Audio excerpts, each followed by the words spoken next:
go into the kitchen after dinner while the men are retiring to the billiard room to drink brandy and smoke cigars and shoot billiards. And they all go to the kitchen and speak Dutch. The women carry on the Dutch language the longest because they're in isolated areas. They do not have contact as the men do in everyday life in commercial activities. So they're more or less monolingual for a long period of time. They bring up their kids speaking Dutch. So the children are brought up bilingual. So you have a long survival of the language. And in cultural identity, one of the mainstays is the linguistic factor. Much of social identity is buried in the language. It is a pleasure to talk about this book tonight, and I wish we had all of the contributors here, but we would be going on until midnight. But we have a good spread of the 12 essays, from one about family and this cultural glue that holds the Dutch together for a long period of time, to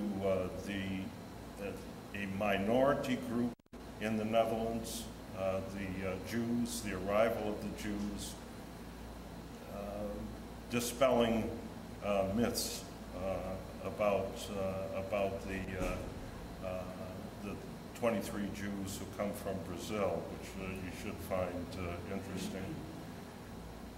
And probably the most important thing of all is food and bread.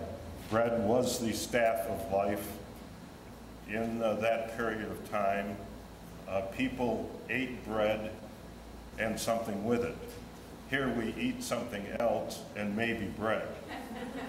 And if you're on a certain diet, you don't eat bread at all. So bread is very important. Most people talk about trade with the Indians, that they, first of all, the biggest misconception is they wanted trinkets. It wasn't trinkets they were looking for. They were looking for an advancement in their technology, which meant axes, knives, awls, needles. Thousands of needles were brought over. Awls for punching holes in leather. Scissors. But also in the trading season, which was in the summer, many people became bakers who weren't bakers year-round, and they baked sweet buns and bread, white bread usually, for the Indian trade.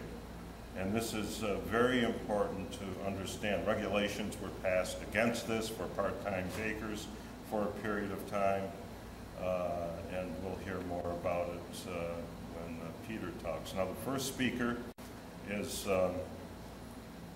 David Voorhees, whom I've known since the tricentennial, maybe, in 1986. This was when Albany put up signs 1686 to 1986, 350 years of being a settlement. We had a seminar that year. I remember it was there was life before the English arrived, or before 1664, and showing that the Dutch had been here for some period of time before that. But I think that was when we first met. You've heard all of the details about David.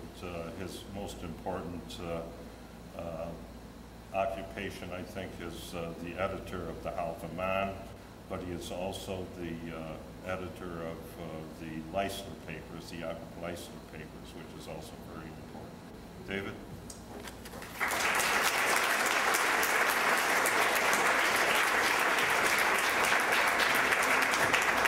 Thank you, Charlie.